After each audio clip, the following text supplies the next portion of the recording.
Democratic party of India SDPI Nandyal assembly ఆధ్వర్యంలో ఏదైతే మనకు నంద్యాలలో చూసుకుంటే మనము గ్యాస్ దొరక్క చాలా వరకు హోటళ్లు మూతపడిపోయాయి, చాలా మంది కార్మికులు రోడ్డు పడినారు.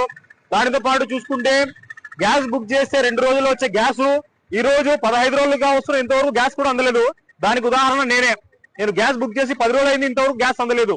ఈ విధంగా ఎంతో మంది గృహిణులు ఇంట్లో నిత్యావసరాలకు గ్యాస్ లేకపోతే మన పరిస్థితి ఏమి? దీనికి ఈ గ్యాస్ సిలిండర్లు దొరకడానికి ఏకైక కారణము కేంద్రంలోని బీజేపీ ప్రభుత్వం యొక్క దౌత్య విధానంలో విఫలం కావడం. బీజేపీ ప్రభుత్వం ఏదైతే ఉందో మన ప్రధాని మోడీ గారు ఇరాన్ యుద్ధం జరగక ముందు ఇజ్రాయెల్ తో కలిసి ఫోటోలు దిగి కౌగిలించుకొని వాళ్ళతో వాళ్ళు ఇచ్చిన మెడల్ తీసుకొచ్చారు కానీ భారతదేశానికి పాత మిత్రువు ముఖ్యంగా ఇరాన్ భారతదేశంలో ఏ సమస్య వచ్చినా భారతదేశానికి సపోర్ట్ గా నిలబడింది.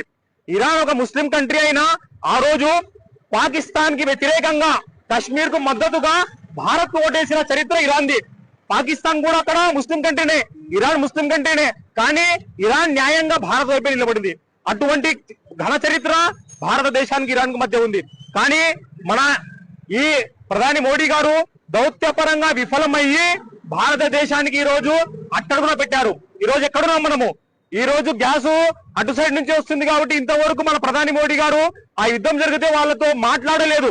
చివరికి మొన్న యుద్ధం జరిగిన 10 రోజుల తర్వాత ఫోన్ లో వాళ్ళ ప్రెసిడెంట్ తో మాట్లాడుతారంట. ఎంత దౌర్భాగ్యమైన పరిస్థితి! మనము తెలుసుకోవాలి మన మిత్రులు ఎవరు, మన శత్రువులు ఎవరని. ఇదే బీజేపీ యొక్క నాయకులు, బీజేపీ యొక్క వాజ్పేయి గారు, మన పాత ప్రధాని వాజ్పేయి గారు కూడా ఆ రోజు ఇజ్రాయెల్ కి వ్యతిరేకంగా పాలస్తీనాకు మద్దతుగానే మాట్లాడినారు. కానీ బీజేపీ ఈ రోజు మరీ మూర్ఖత్వంతో పోతుంది. ఈ భారతదేశ విదేశీ విధానం కాదు, ఇది బీజేపీ విదేశీ విధానం. దాని వల్లనే ఈ రోజు భారతదేశంలో ప్రజలందరూ ఇబ్బందులు పడుతున్నారు గ్యాసులు లేక. రేపు ఇంకా ఏమొస్తుందో, రేపు పెట్రోల్ కూడా ఈ విధంగా కావచ్చు, డీజిల్ దొరక ప్రజలు రోడ్ల మీద నిలబడచ్చు. దానికి కూడా కారణం ఎవరు? కేవలం భారతీయ జనతా పార్టీ మాత్రమే దీనికి కారణం. మన ప్రధాని మోడీ గారు అంటున్నారు, ఒక ఇంటర్వ్యూలో చూసాం మేము మన్ కీ బాత్ లో, గ్యాస్ లేకుంటే ఆ రోజుల్లో మేము గటర్ నుండి గ్యాస్ తీస్తా ఉంటారు. గటర్ అంటే కాలువ నుండి. దయచేసి మోడీ గారు మరియు మీ అభిమానులు దయచేసి రండి, మాకు కూడా చూపించండి కాలువ నుంచి గ్యాస్ ఎలా తీయాలో.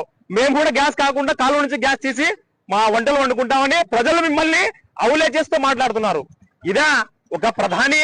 చదువుకున్న ప్రధానికి చదువుకోని ప్రధానికి తేడా మాకు స్పష్టంగా కనబడుతుంది. ఈ రోజు చదువుకున్న ప్రధాని మాట్లాడే మాటలు ఇలాగుంటాయా? ఇదే మోదీ గారు 56 ఇంచుల ఛాతీ నాగన్నారు. ఎక్కడ 56 ఇంచుల ఛాతీ అవసరం లేదు భారతదేశానికి. చక్కగా నిలబడే వెన్నెముక కావాలి. ఇంచులు తక్కువ ఉన్నా పర్లేదు కానీ వెన్నెముక చక్కగా ఉంటే, స్టడీగా ఉంటే మనం గట్టిగా నిలబడి మాట్లాడదాం. కానీ ఈ రోజు ఈ వెన్నెముక సరిగ్గా లేని ప్రధాని మోడీ గారు ట్రంప్ ముందర వంగిపోయినారు. ట్రంప్ కు సలాం కొడుతున్నారు. మీ యొక్క తాత ముత్తాతలు బ్రిటిష్ వాళ్ళు ఆ రోజు బ్రిటిష్ వాళ్ళకు సలాం కొడితే ఈ రోజు మీరు ట్రంప్ కు సలాం కొట్టి భారతదేశ పరువు తీస్తున్నారు. అసలు ట్రంప్ ఎవరు? ఆయిల్ మాకు అక్కడి నుంచి రష్యా నుంచి కొనండి, చైనా నుంచి కొనండి, మా కాడ నుంచి చెప్పడానికి ఆయన ఎవరు? ట్రంప్ ఈ దేశానికి ప్రధానమంత్రి? మీరు ప్రధానమంత్రి, మీరు డిసిషన్ తీసుకోవాలి. లేదు మేము రష్యా నుంచి కొంటాం మాకు తక్కువ కోసం రాలి, లేదు మేము చైనా నుంచి కొంటాం మాకు తక్కువ వస్తుందని చెప్పాలి. కానీ ఆయనకు భయపడి ఎఫ్టీలో మీ ఫైల్స్ మీ పేరు ఎక్కడ వస్తుందని భయపడి ఆయనకు మీరు బెండ్ అయిపోయారు. అక్కడ మాకు 56 ఇంచుల ఛాతీ అవసరం లేదు, నిఠారుగా నిలిచిన వెన్నెముక లాంటి ప్రధాని కావాలని ఈ సందర్భంగా డిమాండ్ చేస్తున్నాము. మరీ ముఖ్యంగా ఈ రోజు గ్యాస్ సిలిండర్ల వలన ప్రజలు ఎంత ఇబ్బంది పడుతున్నారు. ఖచ్చితంగా ఇది గవర్నమెంట్ యొక్క ఫెయిల్యూరు. ముఖ్యంగా 60 రూపాయలు పెంచారు. ఎవరబ్బా సొమ్మని? ఆ రోజు కాంగ్రెస్ గవర్నమెంట్ ఆధ్వర్యంలో 400 ఉన్న గ్యాస్ ని 50 రూపాయలు పెంచితే రోడ్డు మొత్తం దేశం మొత్తం వచ్చి ధర్నాలు చేసిన మీరు ఈ రోజు బీజేపీ నాయకులు ఈ 12 సంవత్సరాల కాలంలో దాదాపుగా 550 రూపాయలు పెంచారు. మీరెక్కడ? దయచేసి ప్రజలారా ఆలోచించండి. ఈ బీజేపీ మతతత్వ పార్టీ కేవలం మతాన్ని అడ్డు పెట్టుకుంటుంది కానీ ఎటువంటి అభివృద్ధిలు జరగదు వీళ్ళతో. దయచేసి ప్రజలందరూ ఆలోచించాలి. ఇటువంటి మూర్ఖత్వ ప్రభుత్వాలకు బుద్ధి చెప్పే రోజులు ముందరున్నాయి. దానికోసమే social democratic party of India SDP ఆధ్వర్యంలో దేశవ్యాప్తంగా బీజేపీ విధానాలకు వ్యతిరేకంగా ప్రజా సమస్యలపై, ప్రజా హక్కులపై నిరంతరం పోరాడుతూనే ఉంటాము. అందులో భాగంగానే ఎస్డిపి తరపున మేము డిమాండ్ చేస్తున్నాము వెంటనే. ఎందుకంటే ఇప్పుడు రాబోయేది పండగల సీజన్. ఇటువంటి టైంలో ఇంట్లో గృహాలకు గ్యాస్ అందుకుపోతే ఏం వండుకుని తింటాం?